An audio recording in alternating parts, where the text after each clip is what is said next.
Hello students, अगर आप भी क्लास 11th में पढ़ रहे हैं और क्लास 11th केमिस्ट्री में आपको जो चैप्टर नंबर 2 है स्ट्रक्चर ऑफ एटम, उसमें अगर क्वांटम नंबर्स में आपको कोई डाउट आ रहा है या ये चीज आपके समझ नहीं आ रही है तो आज की वीडियो आप ही के लिए होने वाली है। देखिए, अगर मैं क्वांटम नंबर्स की बात करूं तो ये हमारे पास जो क्वांटम नंबर्स है ये क्यों बनाए गए हैं, कहते हैं कि ये आपके पास जो इलेक्ट्रॉन है, मैं किसी भी एटम का इलेक्ट्रॉन उठा करके देखूं, अगर मैं उस इलेक्ट्रॉन की हर एक इंफॉर्मेशन के बारे में जानना चाहता हूं तो ये क्वांटम नंबर्स मेरे को उसमें हेल्प करते हैं। तो मैं आज कोशिश करूंगा कि आपको एक एक चीज यहाँ पर डिटेल में समझाऊं। हम एक एक चीज को यहाँ पर कॉन्सेप्चुअली अच्छे से समझेंगे कि मेक श्योर आप इस वीडियो को पूरा देखना। तो स्टार्ट करते हैं आज की इस वीडियो को, जो कि रहने वाली है हमारे पास क्वांटम नंबर्स के ऊपर। देखिए, अगर मैं क्वांटम नंबर्स की बात करूं तो सबसे पहले हम लोग चल लेते हैं इसकी डेफिनेशन पे, अपने पास की डेफिनेशन क्या है। देखो, डेफिनेशन में अब जैसे यहाँ पे लिखा हुआ है कि क्वांटम नंबर्स आपके पास क्या है, ये आपके पास एक सेट है 4 नंबर्स का, जो कि आपको किस चीज में हेल्प करेगा, इलेक्ट्रॉन की पूरी इंफॉर्मेशन देने में। मतलब वो कौन से एनर्जी शेल में प्रेजेंट है, उसका सब शेल क्या है, ऑर्बिटल वो कौन सी रखता है और उस ऑर्बिटल में उसकी स्पिन कैसी है। लेकिन अब इस चीज की मेरे को जरूरत ही क्यों पड़ रही है, मतलब ये क्वांटम नंबर्स बनाए क्यों गए, मैं आपको एक बहुत सिंपल तरीके से समझाता हूं। देखो, ऐसा समझते हैं, सोचो हमारे पास स्कूल में आपने देखा होगा कि आप लोगों को क्या मिलते हैं, आप लोगों को रोल नंबर्स मिलते हैं स्टूडेंट्स को। अब ये जो स्टूडेंट का रोल नंबर है, ये रोल नंबर क्या है कि फॉर एग्जांपल कि अगर आपके स्कूल में कोई आपके पास कोई पोर्टल है जिसमें आप लॉग इन करते हो या कोई भी आपके बारे में अगर इंफॉर्मेशन लेना चाहेगा तो वो क्या करेगा, वो आपके इस रोल नंबर से लॉग इन करके देखेगा। अब जब वो आपके इस रोल नंबर से लॉग इन करके देखेगा तो वहां पे आपका नाम लिखा आ जाएगा, आप कौन सी क्लास में हैं, आपका सेक्शन कौन सा है और उसके साथ साथ आपके सब्जेक्ट्स क्या हैं। ये सारी इंफॉर्मेशन मेरे पास वहां पे निकल करके आ जाएगी। और इसके लिए मुझे क्या करना पड़ा, इसके लिए मुझे सिर्फ और सिर्फ एक चीज का सहारा लेना पड़ा और उसका नाम था अपने पास रोल नंबर। मैंने स्टूडेंट्स को क्या कर दिए थे, मैंने स्टूडेंट्स को रोल नंबर अलॉट कर दिए थे, जो कि मैं लॉग इन करने पे उसका नाम, क्लास, सेक्शन, सब्जेक्ट सब कुछ देख सकता हूं। जैसे अब आपके पास 2 बच्चे हैं, सोचो कि किसी का रोल नंबर है और उन्होंने वहां पे रोल नंबर डाला, जैसे कोई एनरोलमेंट नंबर का एक एग्जांपल ले लेते हैं 0011। अब ये जो रोल नंबर है, ये रोल नंबर है मेरे पास शौर्य का, इसका नाम है शौर्य रावत। और वैसे ही मैं एक और रोल नंबर की बात करता हूं, वो है 110021। ये रोल नंबर भी किसका है मेरे पास, शौर्य रावत का। अब ये जो शौर्य रावत है, ये दोनों अलग अलग बच्चे हैं, पर बात यह है कि दोनों का नाम शौर्य है, ठीक है, और दोनों के मेरे पास यहाँ पर सरनेम भी फिक्स्ड है। अब है तो दोनों ही शौर्य रावत, पर क्या दोनों के रोल नंबर अपने पास एक ही है क्या? नहीं। अगर मैं यहाँ पर देखूं तो इन दोनों के जो रोल नंबर थे वो अलग थे। तो अब ये रोल नंबर ने मेरे को किस चीज में हेल्प करी कि जब मैं रोल नंबर डालूंगा तो वहां से जिस शौर्य रावत की इंफॉर्मेशन खुलेगी वो एक अलग शौर्य रावत है, और इस वाले रोल नंबर पे जो शौर्य रावत की इंफॉर्मेशन आएगी वो एक अलग शौर्य रावत है। तो अब मेरे को बार बार उसके नाम से नहीं पहचानना पड़ेगा कि अच्छा ये शौर्य रावत क्लास 9th का है, सेक्शन सी का है, ये इसके सब्जेक्ट है। नहीं, आपको क्या करना है, आपने रोल नंबर डाला, आपके सामने पूरी इंफॉर्मेशन खुल गई, ठीक है, ये 4 सेट खुल गए इंफॉर्मेशन के। तो यही है अपने पास क्वांटम नंबर्स यहाँ पर। तो क्वांटम नंबर में जो इलेक्ट्रॉन्स होते हैं, अब आपको इलेक्ट्रॉन की जानकारी जो चाहिए, जैसे कि आपके पास कोई भी एक इलेक्ट्रॉन में ले लेता हूं, अगर मैं बोलूं कि आपके पास कोई कॉन्फ़िगरेशन ऐसी बन रही है 3d4 करके, अभी जो 3d4 बन रही है, 3d4 में कोई आपसे पूछ ले जो 4th इलेक्ट्रॉन है, ये जो 4th इलेक्ट्रॉन था, इस 4th इलेक्ट्रॉन के बारे में अगर पूछेगा तो आप देख करके ही बता दोगे कि ये 4th इलेक्ट्रॉन किस शेल में, किस सब शेल में है और कौन सी ऑर्बिटल में और कैसी स्पिन रखेगा। तो आज हम लोग इसी के बारे में अब सीखने वाले हैं कि ये चीज कैसे की जाती है। तो चलो, इसमें सबसे पहले हम लोग स्टार्ट करते हैं यहाँ पर क्वांटम नंबर से। क्वांटम नंबर की डेफिनेशन ऊपर लिखी हुई है। हम लोगों को 4 तरीके के क्वांटम नंबर्स पढ़ने हैं। तो मेरे पास जो टाइप्स है क्वांटम नंबर के वो कौन कौन से होते हैं, हमारे पास 4 तरीके के क्वांटम नंबर्स होते हैं। और उसमें जो सबसे पहला क्वांटम नंबर है वो होता है अपने पास प्रिंसिपल क्वांटम नंबर। तो प्रिंसिपल क्वांटम नंबर हम लोगों को पढ़ना है। फिर सेकंड हम लोग इसी में पढ़ेंगे एजीमुथल क्वांटम नंबर के बारे में, और एजीमुथल क्वांटम नंबर के बाद बारी आएगी अपने पास मैग्नेटिक क्वांटम नंबर की, और उसके बाद हम लोग पढ़ेंगे यहाँ पर स्पिन क्वांटम नंबर। तो अपने पास ये 4 तरीके के क्वांटम नंबर होते हैं। तो ये 4 तरीके के क्वांटम नंबर का मतलब है कि ये 4 सेट ऑफ क्वांटम नंबर्स मेरे को हमेशा रिक्वायर्ड है, हमेशा मैंडेटरी है, जब भी किसी एक इलेक्ट्रॉन को मेरे को यहाँ पर डिस्क्राइब करना होगा, जो कि किसी भी एटम में प्रेजेंट हो सकता है। जैसे अब इसकी नीड अगर इलेक्ट्रॉन में भी देखा जाए तो क्यों पड़ी, एक एग्जांपल के लिए अगर मैं आपको बोलूं, जैसे अपने पास हाइड्रोजन है। देखो, हाइड्रोजन क्या है, हाइड्रोजन के पास ना इलेक्ट्रॉन ही एक है। तो ये तो आपके पास एक सिंगल इलेक्ट्रॉन सिस्टम हो गया कि एक ही इलेक्ट्रॉन रखेगा। तो इसमें आपको कोई ज्यादा दिक्कत आएगी नहीं, क्योंकि एक ही इलेक्ट्रॉन है तो बहुत इजीली आप उसके सारी इंफॉर्मेशन बता सकते हो, कौन सा शेल है, कौन सी सब शेल है, कैसी स्पिन रख रहा है, कैसा उसका अपने पास ऑर्बिटल है। जैसे जैसे आप आगे जाओगे, जब एटॉमिक नंबर 20 होंगे, 25 होंगे, 30 होंगे, 50 होंगे, 80 होंगे, आप कैसे याद रखोगे एक एक इलेक्ट्रॉन की हर एक इंफॉर्मेशन को जो उसको डिस्क्राइब करने के लिए जरूरी है। इसलिए वहां पर ये क्वांटम नंबर्स को हम लोगों के पास इंट्रोड्यूस करा गया, इसको बनाया ताकि आप एक एक इलेक्ट्रॉन की इंफॉर्मेशन को वहां पर डिस्क्राइब कर सको।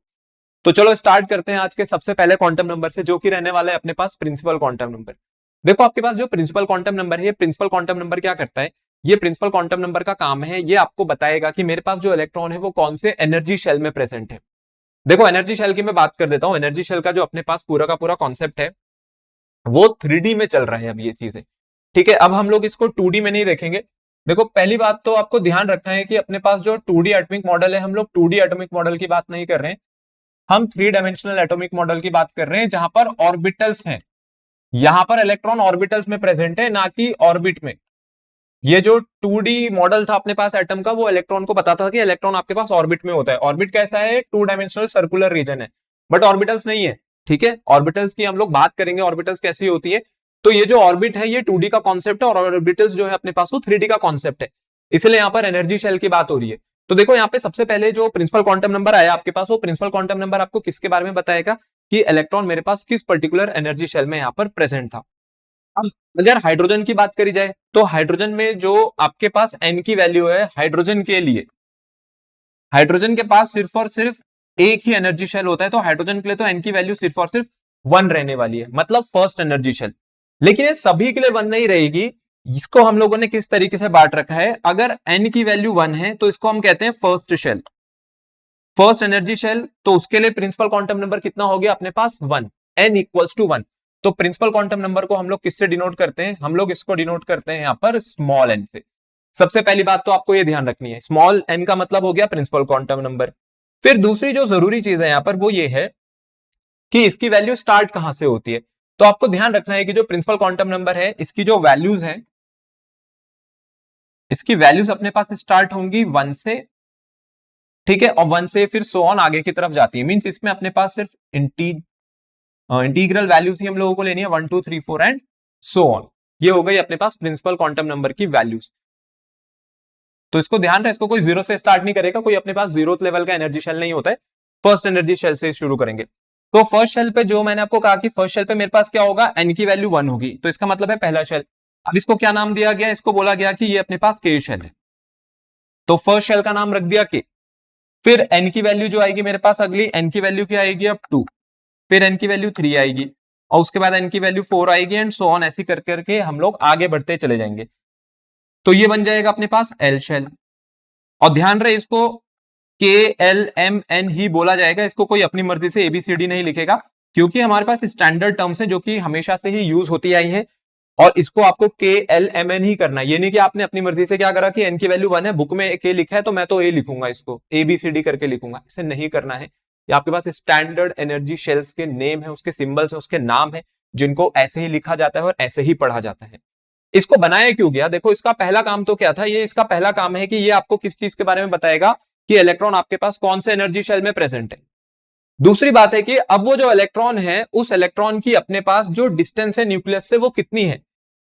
अगर आपको ध्यान हो तो आप लोगों ने एक फॉर्मूला पढ़ा होगा, और वो फॉर्मूला होता है रेडियस ऑफ nth ऑर्बिट। ये आपके लिए फॉर्मूला जो कितना बताया जाता है, एज into n square by Z. ये फॉर्मूला रहता था मेरे पास कि radius of nth orbit is given by a naught n square by Z. इसका मतलब है इलेक्ट्रॉन जिस भी ऑर्बिटल में प्रेजेंट है, उस इलेक्ट्रॉन की डिस्टेंस कैसे नापी जाएगी यहाँ पे न्यूक्लियस से, इस फॉर्मूले से। जहां पर ये जो n लिखा हुआ है, ये n क्या है, ये n यहाँ पर मेरे पास किस चीज की वैल्यू हो जाएगी, n अपने पास वैल्यू हो जाएगी एनर्जी शेल की, कि मैं पर्टिकुलरली कौन से एनर्जी शेल की बात कर रहा हूं। और यहाँ पर जो ए नॉट यूज हो रखा है, ये ए नॉट का काम क्या होता है, जो अपने पास ए नॉट है इसको हम बोलते थे बोर्स रेडियस। बोर्स रेडियस का मतलब है अपने पास सबसे पहली रेडियस, सबसे पहला इलेक्ट्रॉन जो कि हाइड्रोजन का होगा। तो ये असलियत में हाइड्रोजन एटम का जो इलेक्ट्रॉन है, ये उसकी रेडियस है। और इसकी वैल्यू कितनी रहती थी अपने पास, इसकी वैल्यू होती थी 0.529 एंगस्ट्रॉम, ठीक है, ये होती थी अपने पास बोर्स रेडियस। तो ए नॉट विच इज 0.529 एंगस्ट्रॉम। बाकी अब आप एन और जेड की वैल्यू पुट करते चले जाओ, आपके पास आंसर आते चले जाएंगे। एन का मतलब है एनर्जी शेल, पहले शेल में, दूसरे तीसरे कहां पे है, और जेड का मतलब अपने पास हो गया यहाँ पर एटॉमिक नंबर। फिर उसके बाद अब इसका दूसरा काम क्या होता है, इसका दूसरा काम है एनर्जी बताने का, कि वो जो इलेक्ट्रॉन जिस भी एनर्जी शेल में प्रेजेंट है उस एनर्जी शेल की अपने पास वैल्यू कितनी होगी। तो एनर्जी शेल का आप लोग यहाँ पर फॉर्मुला देख सकते हो। एनर्जी शेल का फॉर्मुला यहाँ पर लिखा हुआ -2π²me4/n²h²। यहां पर ये जो n लगा हुआ है नीचे, ये जो n² लिखा है यहाँ पर, n का मतलब क्या है, आप एनर्जी शेल की बात कर रहे हो, यही है वो प्रिंसिपल क्वांटम नंबर। ये अब आपको आइडेंटिफाई करने में हेल्प करेगा कि जैसे इलेक्ट्रॉन आपके पास थर्ड शेल में प्रेजेंट है, तो उस थर्ड शेल की एनर्जी वैल्यू जो भी रही होगी वही उस इलेक्ट्रॉन की भी एनर्जी की वैल्यू हो जाएगी, क्योंकि वो पर्टिकुलरली अभी उसी एनर्जी शेल में प्रेजेंट है, जो कि बोर का एक पोस्टुलेट भी था। अगर यहां पर मैं देखूं तो मास कांस्टेंट होता है इलेक्ट्रॉन का, charge on electron is constant and h is also a constant which is known as Planck's constant. ये सारी वैल्यूज अपने पास फिक्स होती थी। यहां पे अगर कोई चीज चेंज हो सकती है तो वो सिर्फ क्या है, अपने पास एनर्जी शेल। सिर्फ और सिर्फ आप यहाँ पर एनर्जी शेल की जो वैल्यू है उसको बदल सकते हो। आप एन की वैल्यू पुट करते चले जाओ, आपके पास जो आंसर है वो अपने पास आते रहेंगे। यही जो En है, इसका फॉर्मुला आप लोगों को पता होगा। इसका फॉर्मुला होता था हमारे पास -13.6 बाय n²। ठीक है, लेकिन ये जो एनर्जी आ रही है अपने पास, एनर्जी किस में आ रही है, ये आ रही है अभी इलेक्ट्रॉन वोल्ट में। तो ये रहती थी अपने पास इलेक्ट्रॉन वोल्ट वाली एनर्जी। और मैं अगर इसी एनर्जी की वैल्यू की बात करूं, अगर ये आपको जूल पर एटम में निकालनी है, तो इसी की वैल्यू अपने पास होती थी -21.8 इंटू 10⁻⁻⁹ अब ये जो वैल्यू आएगी आएगी आपके पास जूल पर एटम में। तो ये हमारे पास यहां से जो एनर्जी की वैल्यू आप निकाल सकते हो। अब आपको क्या करना है, सिर्फ एन की वैल्यू पुट करनी है और आंसर जो है वो आते चले जाएंगे। मींस मैं किस एनर्जी शेल की यहाँ पर वैल्यू निकालने की कोशिश कर रहा हूं, मैं कौन से एनर्जी शेल पे जाऊं और मेरे को कैसी एनर्जी जो है वहां पर देखने को मिलेगी। तो जैसे मैंने आपको कहा कि n = 1 पे k शेल है, l शेल है, फिर m होगा, फिर n होगा। अगर यहाँ पर लोएस्ट एनर्जी शेल की बात करी जाएगी तो अपने पास जो k शेल है, ये k शेल की एनर्जी सबसे मिनिमम होगी। ये आपके पास लोएस्ट एनर्जी रखेगा और उसके बाद आप जैसे जैसे यहाँ पर नीचे की तरफ बढ़ते चले जाओगे, एनर्जी अपने पास क्या होने लग जाएगी, यहाँ पर इंक्रीज होती चली जाएगी। सेकंड शेल की उससे ज्यादा होगी, फिर थर्ड शेल की उससे भी ज्यादा, फिर फोर्थ शेल की उससे भी ज्यादा निकल करके आएगी। तो अपने पास जो लोएस्ट एनर्जी शेल रहने वाला है वो रहने वाला है यहाँ पर के शेल। तो अगली चीज की बात कर लेते हैं कि आपको ये जो प्रिंसिपल क्वांटम नंबर है ये एक और चीज में हेल्प कर सकता है। एनर्जी से ही वो चीज निकाली जाती है। देखो फॉर एग्जाम्पल मैं कहता हूं कि कोई इलेक्ट्रॉन आपके पास n = 4 से n = 1 में आकर के गिरा, मतलब फोर्थ एनर्जी लेवल से फर्स्ट एनर्जी लेवल में आकर के गिर रहा है with in the same atom. तो अब ऑब्वियसली बात है कि जो फोर्थ लेवल था यहाँ पर, इस फोर्थ लेवल में इस इलेक्ट्रॉन की जो एनर्जी है वो क्या रही होगी, वो E4 रही होगी, और n = 1 में वो कितनी हो जाएगी अपने पास, E1 हो जाएगी। तो अगर मेरे को चेंज इन एनर्जी निकालना है कि इस ट्रांजिशन पर चेंज इन एनर्जी कितना था, तो मैं कैसे निकालूंगा, E4 - E1 करके। अब आपको E4 - E1 करके जो निकालना है, ये फॉर्मूला आपके सामने लिखा है, आप इसका यूज करके इसको निकाल सकते हैं। बाकी ये जैसा मैंने पहले भी बोला था, ये आपके पास बोहर के ही पोस्टुलेट है, बोहर के पोस्टुलेट से आपने ये पहले भी पढ़ रखा होगा, तो इस चीज पर भी हम ज्यादा नहीं जाएंगे क्योंकि वो फिर कंफ्यूजिंग हो जाएगा। आगे बढ़ जाते हैं नेक्स्ट चीज पर। अब जो प्रिंसिपल क्वांटम नंबर है, प्रिंसिपल क्वांटम नंबर को अगर मैं यूज करूं तो इससे आप ये भी बता सकते हो कि within a particular energy shell maximum number of electrons कितने आ सकते हैं। इसका फॉर्मूला आपको बढ़ाया जा रहा है 2n²। ये फॉर्मूला आपने पहले भी पढ़ रखा है, जब आपने क्लास 9th में चैप्टर पढ़ा होगा तो वहां भी समझाया होगा कि एक पर्टिकुलर शेल में या एक पर्टिकुलर ऑर्बिट में आपके पास कितने इलेक्ट्रॉन थे, वो कहते थे 2n²। तो ध्यान रहे, आप ऑर्बिट का कॉन्सेप्ट खत्म कर दो, ऑर्बिट नहीं होता है, ये एनर्जी शेल है। एक एनर्जी शेल में कितने इलेक्ट्रॉन्स आ सकते हैं, मैक्सिमम 2n² आ सकते हैं। जैसे आपने n की वैल्यू 1 पुट कर दी, तो n की वैल्यू 1 पुट करने पर फॉर्मुले में क्या हो जाएगा, 2 × 1 का स्क्वायर, जो कि कितना आएगा, सिर्फ 2। अगर मैं बोलता हूं कि मेरे पास n की वैल्यू 2 है, तो ये कितना आ जाएगा, 2 × 2 का स्क्वायर, जो कि हो जाएगा 8। 4 2 से 8 हो जाता है। अब आप मैक्सिमम जब आप इस पे जाओगे तो एक बार आप क्या करो, इसमें n की वैल्यू 4 पुट करो, और अगर आप n की वैल्यू 4 पुट करते हो तो बन जाएगा 2 × 4 का स्क्वायर। 4 का स्क्वायर होता है 16, 16 2 होता है 32। तो ध्यान रहे कि जब आप n की वैल्यू 5 पे, अगर आप सोचो कि n की वैल्यू पे 5 पे 2 × 5 का स्क्वायर, 5 का स्क्वायर होता है 25, 25 2 होता है 50। तो ध्यान रहे ये मेरे पास गलत है, मैं यहां तक नहीं जाऊंगा, ये पॉसिबल नहीं है। मेरे पास जो मैक्सिमम इलेक्ट्रॉन्स आ सकते हैं वो कितने होंगे, सिर्फ और सिर्फ 32। किसी भी पर्टिकुलर एनर्जी शेल में 32 से ज्यादा इलेक्ट्रॉन नहीं आ सकते हैं। तो ध्यान रहे इनकी वैल्यू अगर 5 पुट करी जाए तो आंसर 50 बता रहा है, पर ये पॉसिबल नहीं है, 50 तक नहीं जाया जाएगा। एक शेल में मैक्सिमम इलेक्ट्रॉन्स अपने पास कितने आ सकते हैं, सिर्फ 32। तो ये था अपने पास प्रिंसिपल क्वांटम नंबर, और प्रिंसिपल क्वांटम नंबर ने आपको इन सब चीजों में देखो हेल्प करके दे दी कि अब आप इलेक्ट्रॉन के बारे में जो भी जानकारी लेना चाह रहे हो, ये आपको उसके एनर्जी शेल के बारे में बता देगा, और ये भी बता देगा उस पर्टिकुलर जो एनर्जी शेल है उसकी एनर्जी की असलियत में वैल्यू कितनी है। चलो इसमें अभी नेक्स्ट फिर एजिमुथल क्वांटम नंबर की बात कर लेते हैं। एजिमुथल क्वांटम नंबर क्या है, देखो एजिमुथल क्वांटम नंबर के बारे में जैसे आपको ये 4 पॉइंट्स लिख के दे रखे हैं कि आपको इन पर्टिकुलर इन्फॉर्मेशन के बारे में बताएगा कि इलेक्ट्रॉन आपके पास कौन सी सबशेल में है, फिर उसके अंदर उसका पर्टिकुलर एंगुलर मोमेंटम कितना है, रिलेटिव एनर्जी वेरियस सबशेल्स की, उसको भी देखेंगे कैसे निकालते हैं, और जो शेप अपने पास सबशेल का जो कि within the same principal shell होगा वो शेप कैसा होगा। तो मैं सबसे पहले यहां पर स्टार्ट करता हूं एजिमुथल क्वांटम नंबर की वैल्यूज से, क्योंकि मैंने आपको शुरू में भी कहा था ये सिर्फ नंबर्स है, तो अगर ये नंबर्स है तो बात भी आज नंबर्स की ही की जाएगी, नंबर से ही इनको समझने की कोशिश करेंगे। देखो अब आपको यहां पर जो सबसे पहला पॉइंट दे रखा है जिसमें लिखा है number of subshells present in the main shell, ये निकाला कैसे जाता है, सबशेल का जो आपके पास वैल्यूज है वो कैसे डिपेंड करती है। देखो अगर मैं एल की वैल्यूज की बात करूं, जो वैल्यूज ऑफ एल है ये स्टार्ट होती है 0 से, और 0 से ये कहां तक जाती है n-1 तक। n-1 का मतलब है जैसे मैं अगर यहां पर बोलूं कि मेरे पास थर्ड एनर्जी शेल है या जो प्रिंसिपल क्वांटम नंबर है उसकी वैल्यू 3 है, तो एल की क्या क्या वैल्यूज हो सकती है, उसकी वैल्यू शुरू होगी 0 से, फिर वो जाएगी 1, फिर उसके बाद जाएगी वो 2, लेकिन 3 नहीं होगी, n के बराबर नहीं हो सकती, n से अपने पास एक क्या होनी चाहिए, n से अपने पास एक कम होनी चाहिए। ठीक है, वैसे जैसे 4 होगा तो 4 होने पर क्या हो जाएगा, 0 से स्टार्ट करेगा, फिर उसके बाद 0 के बाद 1 होगा, 2 होगा, 3 होगा, लेकिन 4 नहीं होगा। तो इसको बना करके देख लेते हैं, टेबल के थ्रू इसको समझने की कोशिश करते हैं कि अपने पास क्या क्या वैल्यू इसकी हो सकती है। देखो मैं इधर लिख रहा हूं n, और यहां पर मैं लिख रहा हूं इसमें l की वैल्यूज। एक तरफ आ गया प्रिंसिपल क्वांटम नंबर और एक तरफ आ गई अपने पास एजीमुथल क्वांटम नंबर। चलो मैंने बोल दिया कि मेरे पास जो n की वैल्यू है वो कहां से शुरू होगी, सबसे पहली 1 से, तो l की क्या क्या वैल्यूज होंगी, 0। क्या मुझे इसके बाद 1 लिखना चाहिए, मुझे इसके बाद 1 नहीं लिखना है।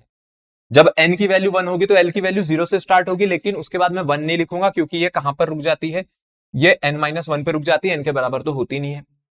अगर n की वैल्यू 2 है तो l की वैल्यू क्या हो जाएगी, एक वैल्यू आएगी 0, और उसके बाद अगला नंबर क्या आएगा इसका 1। अब मैं 2 नहीं लिख सकता हूं क्योंकि 2 के बराबर नहीं होगा, क्योंकि n के बराबर नहीं होता है। वैसे 3 पर क्या आ जाएगी 0, 1, 2। 4 पर क्या आ जाएगी अपने पास 0, 1, 2, 3। ठीक है, ये अपने पास यहां पर वैल्यूज होंगी n पे, कैसे l यहां पर डिपेंड करता है।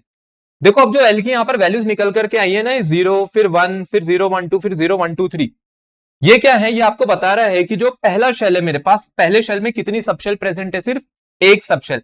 ध्यान रहे 0 का मतलब है कि 0 सबशेल नहीं है, एक सबशेल है, बस उस सबशेल का जो रोल नंबर है वो 0 है, या उस सबशेल का जो अपने पास इंडेक्स नंबर है वो 0 है।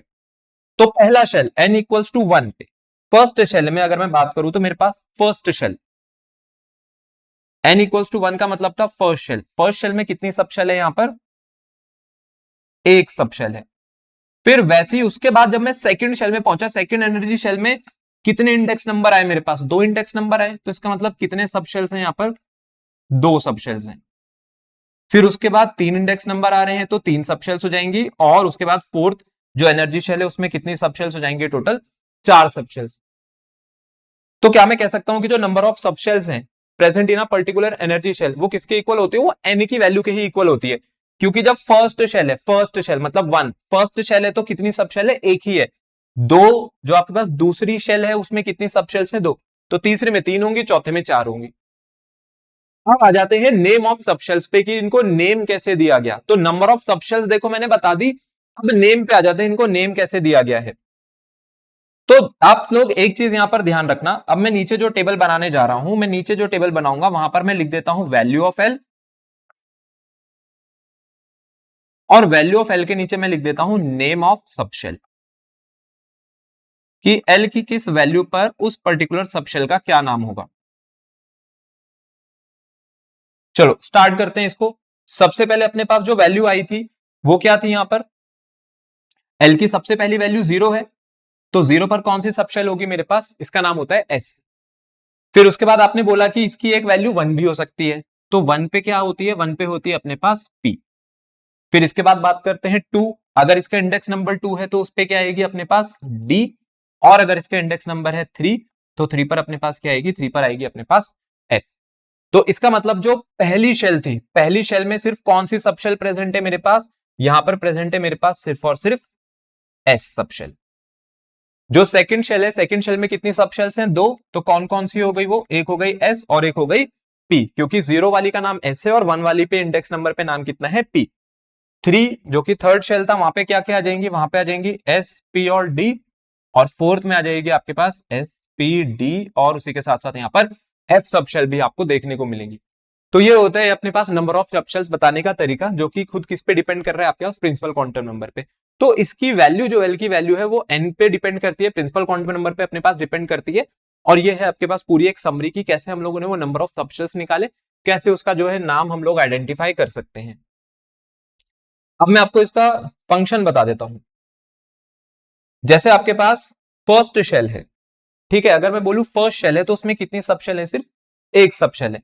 तो इसका मतलब वहां सिर्फ क्या एग्जिस्ट करेगी, वहां पर एग्जिस्ट करेगी सिर्फ और सिर्फ 1s। फर्स्ट शेल, एन की वैल्यू ये होता है कौन सा शेल है, और एस का मतलब है कौन सी सबशेल है। तो अब आपने कॉन्फ़िगरेशन कहीं ऐसी लिखी हुई दिख ली, आपको दिख गया कि कहीं पे लिखा हुआ है 1s1। 1s1 का मतलब है कि जो आपका इलेक्ट्रॉन है वो इलेक्ट्रॉन किस में प्रेजेंट है, वो इलेक्ट्रॉन प्रेजेंट है फर्स्ट शेल में। ये हो गई एन की वैल्यू।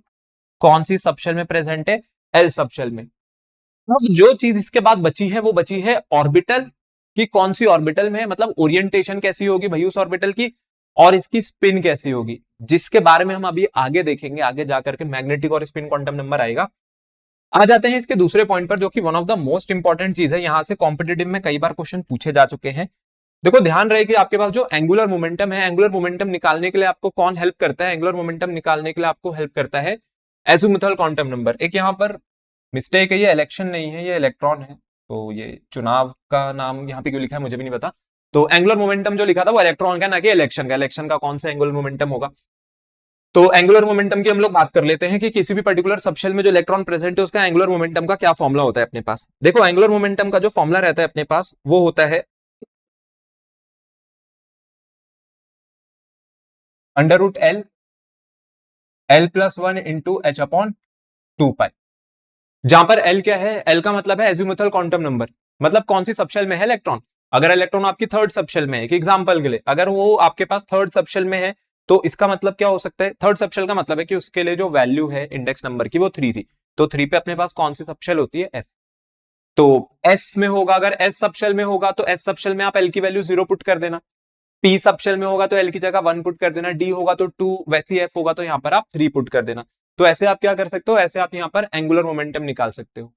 फिर यहाँ पर अगला लिखा हुआ है relative energies of the various subshells. जितनी भी सबशेल्स हैं उसकी आप यहाँ पर क्या कैलकुलेट कर सकते हो, रिलेटिव एनर्जी। रिलेटिव एनर्जी का मतलब है कि अब जो सबशेल होगी अपने पास, अगर मैं बात करूं तो सबशेल 1s में और 2s में, तो एक तो एस सबशेल होगी फर्स्ट शेल की और एक एस सबशेल होगी आपके पास सेकंड शेल की। तो क्या इन दोनों की एनर्जी बराबर है, जी नहीं। इन दोनों की जो एनर्जी है वो बिल्कुल भी सेम नहीं है, इन दोनों की एनर्जी होती है अपने पास अलग अलग। तो ध्यान रहे यहां पर जो एनर्जी है, एनर्जी इज नॉट सेम। जो फर्स्ट सेल की, जो फर्स्ट शेल है आपके पास उसकी जो एस सबशेल है, और सेकंड शेल की जो एस सबशेल है, भले ही वो एस है पर दोनों की एनर्जी अपने पास सेम नहीं होगी। सीधी सी बात ध्यान रखना, जिसके लिए एन की वैल्यू जितनी ज्यादा है उसके लिए पर्टिकुलरली जो एनर्जी है वो भी ज्यादा आएगी। तो यहां पर किसकी ज्यादा एनर्जी आएगी अपने पास, 2s की। ठीक है, 2s के पास ज्यादा एनर्जी होगी, और इसकी वैल्यू किस पे डिपेंड करती है, यहाँ पर इसकी वैल्यू डिपेंड करती है आपके पास एन की वैल्यू पर। ठीक है, तो जैसे मैंने यहाँ पर एनर्जी की बात करी कि एनर्जी आपके पास सेम नहीं रहेगी, इन दोनों की जो एनर्जी है वो अलग अलग रहेगी। और इसकी एनर्जी की वैल्यू किस पे डिपेंड करती है आपके पास यहाँ पर, प्रिंसिपल क्वांटम नंबर पे। लेकिन जो रूल होता है एनर्जी निकालने के लिए, वो रूल कौन सा यूज होता है, तो ध्यान रहे आपको, अगर एनर्जी निकालनी किसी भी पर्टिकुलर सबशेल की, तो आप लोग कौन सा रूल यूज कर सकते हो यहाँ पर, एन प्लस एल रूल। मतलब प्रिंसिपल क्वांटम नंबर का और एजीमुथल क्वांटम नंबर का आप सम कर देना, आपको पता चल जाएगा कि उस पर्टिकुलर जो सबशेल है उसकी एनर्जी की वैल्यू अपने पास कितनी रहेगी। बस ध्यान रहे कि हाइड्रोजन के लिए फॉर्मूले में एल को यूज करने की जरूरत नहीं है, क्योंकि हाइड्रोजन में तो एक ही एनर्जी शेल होता है, तो वहां पर सिर्फ 1s अपने पास एग्जिस्ट करती है, तो उससे ज्यादा ऊपर तो आप जा भी नहीं सकते हो। तो एनर्जी जो सबशेल की यहाँ पर एनर्जी निकालने की बात हो रही है, रिलेटिव एनर्जी, उसके लिए हम लोग कौन सा रूल लगाएंगे यहाँ पर, एन प्लस एल रूल लगाएंगे।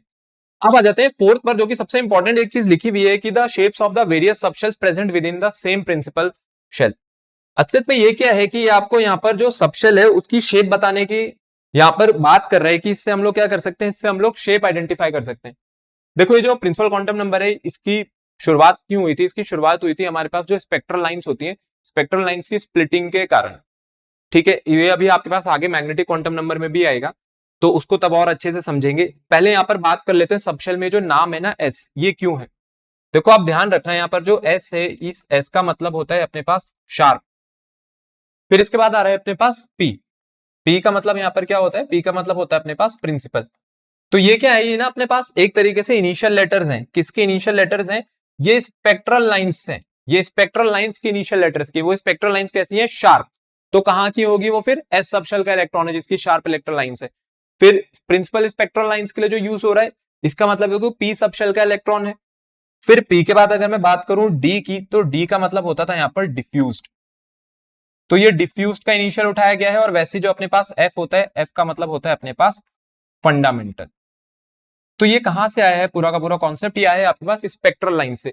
तो आप देख सकते हो इन वर्ड्स के जो इनिशियल्स हैं उसको यूज किया गया था, जो कि आपको शेप बताएगा यहाँ पर वेरियस सबशेल्स की। तो अब इसके बाद आगे बढ़ जाते हैं, हमारे पास अब जो नेक्स्ट चीज आ रही है, इसमें नेक्स्ट चीज रहेगी आपके पास मैग्नेटिक क्वांटम नंबर। देखो मैग्नेटिक क्वांटम नंबर की बात कर लेते हैं। मैग्नेटिक क्वांटम नंबर की शुरुआत क्यों हुई, अपने पास जो सबसे पहला पॉइंट इसमें लिखा हुआ है ना, ये असलियत में क्या है, जो जीमैन इफेक्ट है, ये आपके पास बोर मॉडल की ना एक लिमिटेशन थी। बोर मॉडल की लिमिटेशन क्या थी कि जब भी मैं किसी पर्टिकुलर एटम को या किसी एलिमेंट को हम लोग एक्सटर्नल मैग्नेटिक फील्ड में रखते थे, तो वहां से निकलने वाला जो एमिशन स्पेक्ट्रा है, मतलब जो स्पेक्ट्रल लाइंस उस एलिमेंट से एमिट हो रही है, वो क्या होती थी, वो स्प्लिट होने लग जाती थी एक्सटर्नल मैग्नेटिक फील्ड के इन्फ्लुएंस में।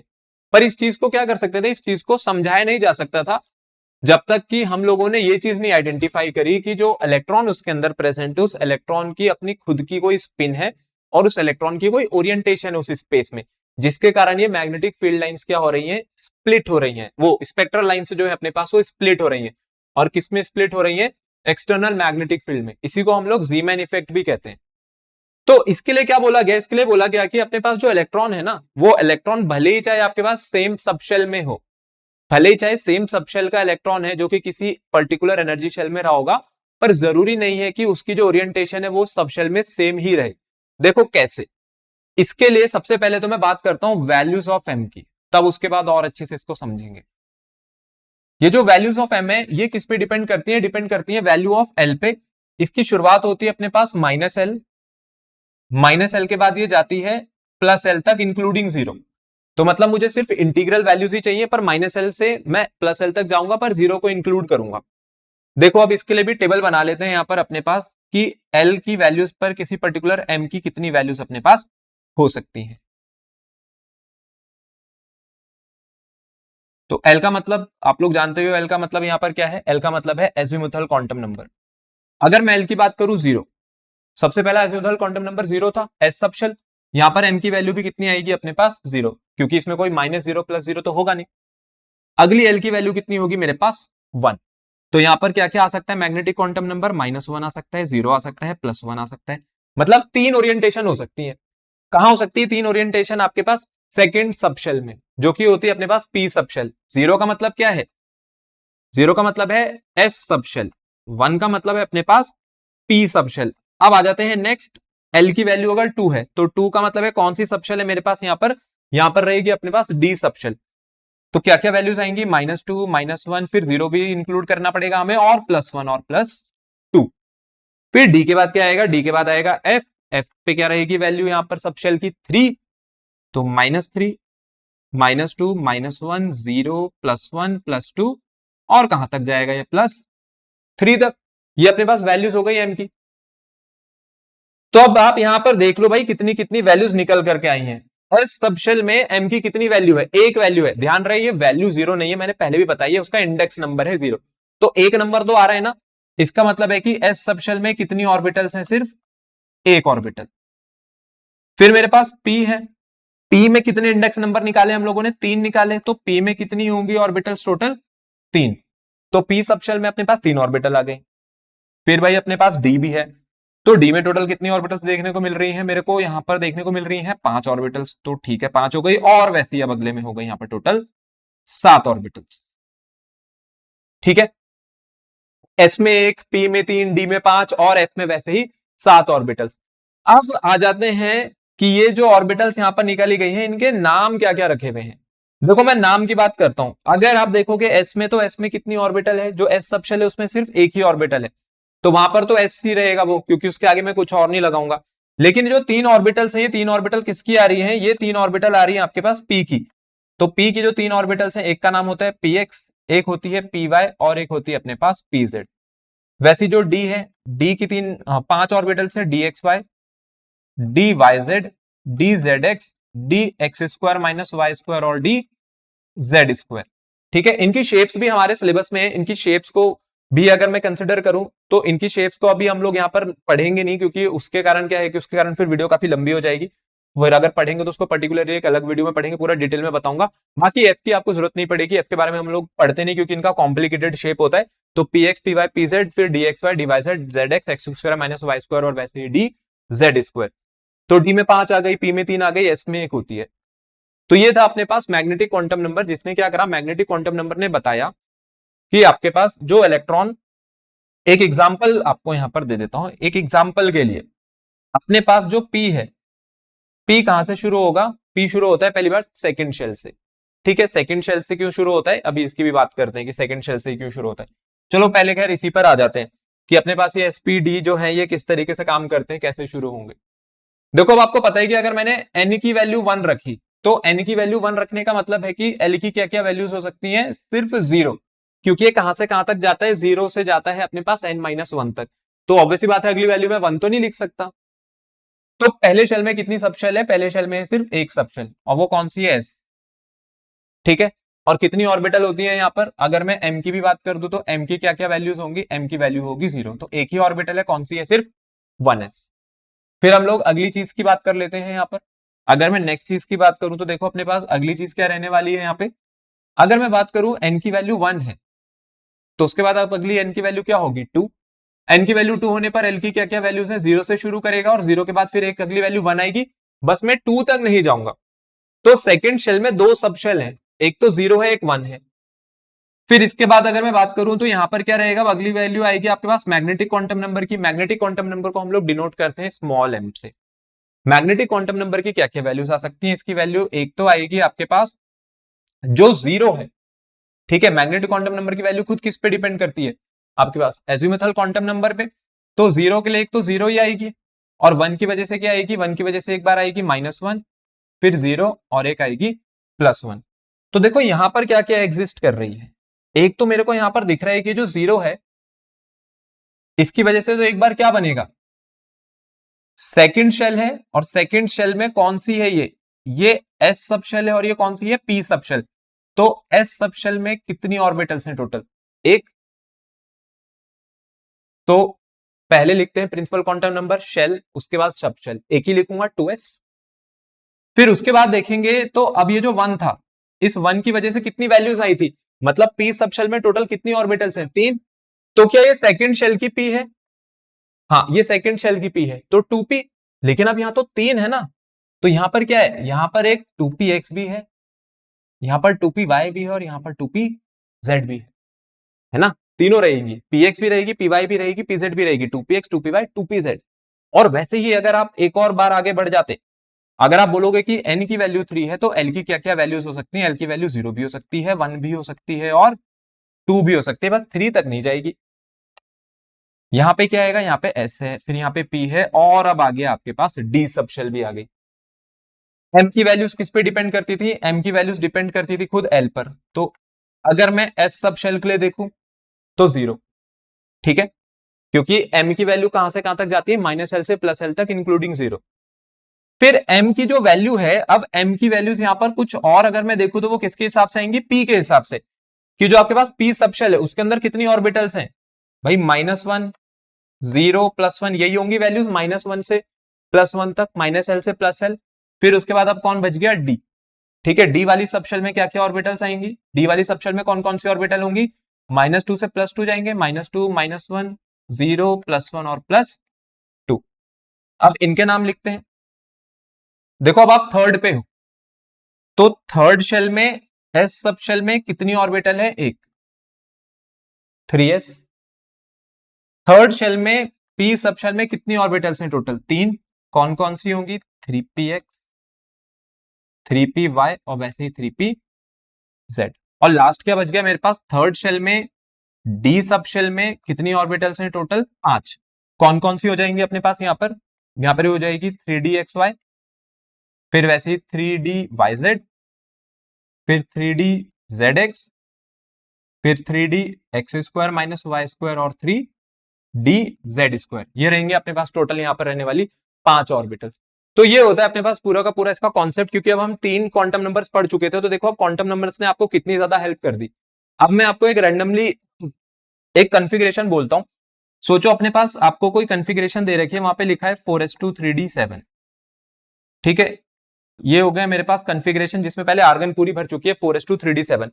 उन्होंने कह दिया मुझे इस ना जो 7 इलेक्ट्रॉन है टोटल, इसमें आप मुझे 6th इलेक्ट्रॉन के बारे में बताओ कि इसका जो 6th इलेक्ट्रॉन है, इसका 6th इलेक्ट्रॉन कौन से एनर्जी शेल में है, कौन सा सब शेल है, और कौन सा उसके पास अपने पास ओरिएंटेशन है, मतलब कौन से ऑर्बिटल है। तो टोटल अपने पास 3D में कितने इलेक्ट्रॉन्स आते हैं। ये जो डी सबशेल है इसमें टोटल कितनी ऑर्बिटल्स है, 5 ऑर्बिटल है, मैंने 5 ऑर्बिटल बना दी। एक ऑर्बिटल में मैक्सिमम कितने इलेक्ट्रॉन्स रख सकते हैं हम लोग, सिर्फ 2 इलेक्ट्रॉन्स रख सकते हैं। तो 2 इलेक्ट्रॉन अगर रखने हैं तो मैं पेयरिंग पहले तब तक नहीं करूंगा जब तक सारी ऑर्बिटल सिंगली ऑक्यूपाई ना हो जाए। तो 1 2 3 4 5, अब 6th इलेक्ट्रॉन यहां एंटर करेगा और 7th इलेक्ट्रॉन इस जगह पर एंटर करेगा। क्या सबसे पहली वाली का नाम DXY है, क्या इसका नाम DYZ है, फिर DZX है, फिर आगे आपके पास DX² - Y² और लास्ट में आ गए DZ²। कौन से इलेक्ट्रॉन के बारे में आपसे पूछा था, आपसे पूछा गया था यहां पर 6th इलेक्ट्रॉन के बारे में।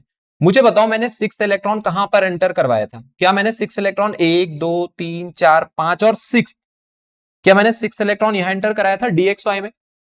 पर अब ये एरो क्यों बनाए गए हैं, ये एरो का क्या काम है, आपने सब कुछ बता दिया। अब आपने क्या बोला, ये जो 6th इलेक्ट्रॉन है, 6th इलेक्ट्रॉन कहां पर है, 6th इलेक्ट्रॉन आपके पास पहली बात तो 3rd शेल में है।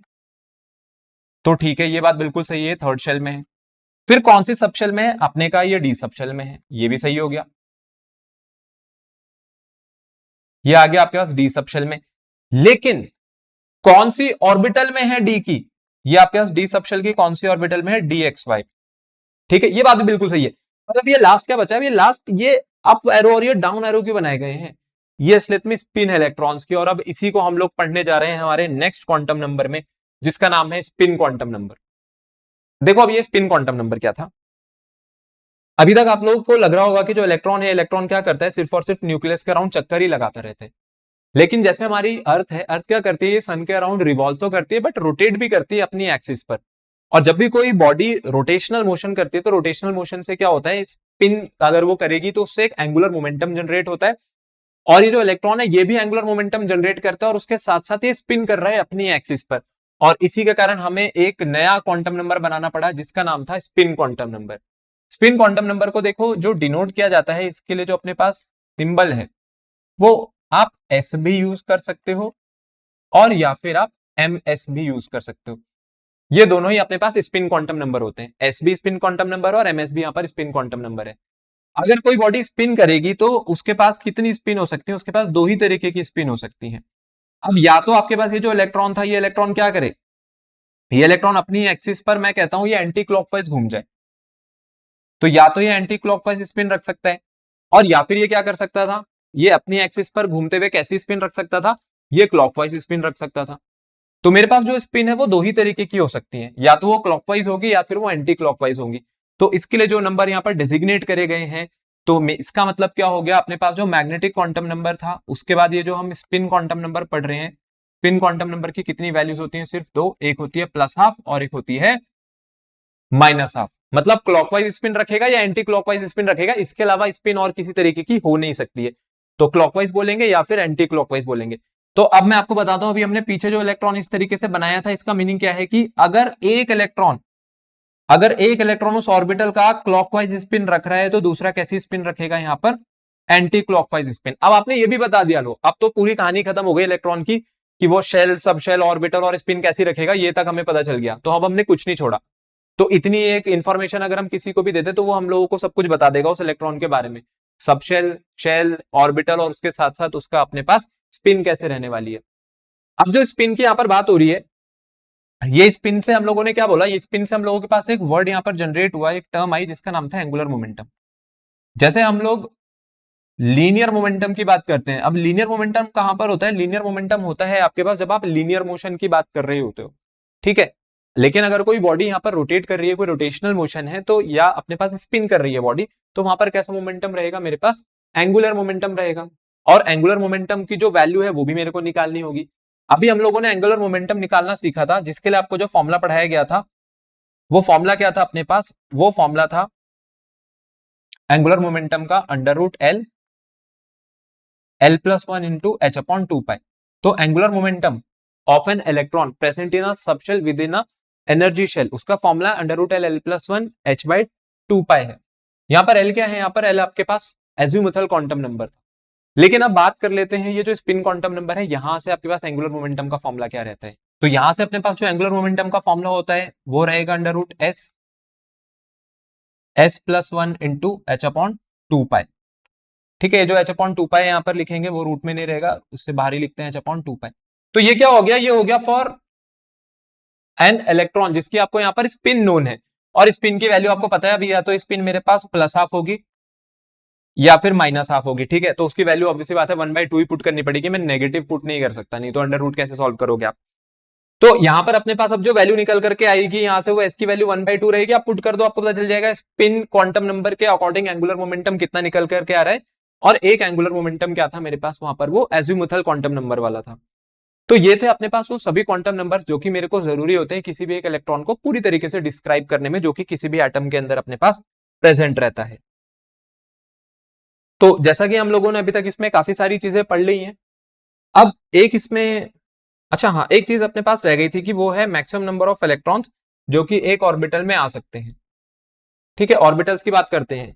यहां पर जो लास्ट चीज रह गई थी वो क्या थी, maximum electrons in an orbital. एक ऑर्बिटल में कितने इलेक्ट्रॉन आप मैक्सिमम यहां पर रख सकते हो। देखो, एक ऑर्बिटल में 2 इलेक्ट्रॉन आते हैं मैक्सिमम, एक इलेक्ट्रॉन में एक ऑर्बिटल में कितने आते हैं मेरे पास, 2। ठीक है, अब यहां पर टोटल इलेक्ट्रॉन जो एक ऑर्बिटल में आएंगे भाई वो आपने कह दिया वो तो 2 ही आएंगे। अब उस हिसाब से जो आपके पास एस सबशेल है, आप मुझे बताओ एस सबशेल में कितनी ऑर्बिटल्स थी, एस सबशेल में कितनी ऑर्बिटल है, क्या एस सबशेल में मेरे पास एक ऑर्बिटल है, एक ऑर्बिटल में 2 इलेक्ट्रॉन आ रहे हैं, तो मैक्सिमम इलेक्ट्रॉन कितने आ गए यहां पर, 2। फिर अपने पास क्या थी, फिर अपने पास थी पी सबशेल। पी सबशेल में यही चीज कितनी निकल करके आ जाएगी, पी में टोटल 3 ऑर्बिटल है और एक ऑर्बिटल में 2 इलेक्ट्रॉन आते हैं, तो 3 2 हो जाएगा 6। फिर आएगी डी सबशेल, डी सबशेल में कितना हो जाएगी ये वैल्यू, डी सबशेल में कितनी ऑर्बिटल्स हैं, 5, एक ऑर्बिटल में 2 तो 5 में 10, और लास्ट रहेगा अपने पास एफ। एफ सबशेल में क्या हो जाएगा अपने पास, देखो एफ सबशेल में टोटल 7 ऑर्बिटल्स थी, एक ऑर्बिटल में 2 इलेक्ट्रॉन आते हैं, 7 2 होता है 14, तो यहां पर कितने आएंगे इसी तरीके से 14। तो ये क्या है, ये हो गई अपने पास maximum electrons in a subshell. एक सबशेल में कितने इलेक्ट्रॉन्स आ सकते हैं, वो इसी बात पे तो डिपेंड करेगा ऑर्बिटल पे। तो इसलिए चीज मैंने आपको यहां पर बताई, जब हम ऑर्बिटल के बारे में जान लिया था, इसीलिए हम लोगों ने इसको एजीमुथल क्वांटम नंबर में नहीं किया था। बाकी ये हो गया अपने पास spin quantum number. Spin quantum number में बस इतना ही रहता है, बाकी इसमें जो इलेक्ट्रॉनिक कन्फिग्रेशन लिखने के लिए आपको ये सब चीजें पढ़ाई जा रही है। तो आई होप आपको ये चीजें काफी अच्छे से समझ आई होंगी। अब इसमें कई चीजें ऐसी होती हैं जिसको मैंने इस वीडियो में डिस्कस नहीं किया है। जैसे मैं सबसे पहली चीज की बात करूं तो वो है इलेक्ट्रॉनिक कन्फिग्रेशन, ये मैंने डिस्कस नहीं करी।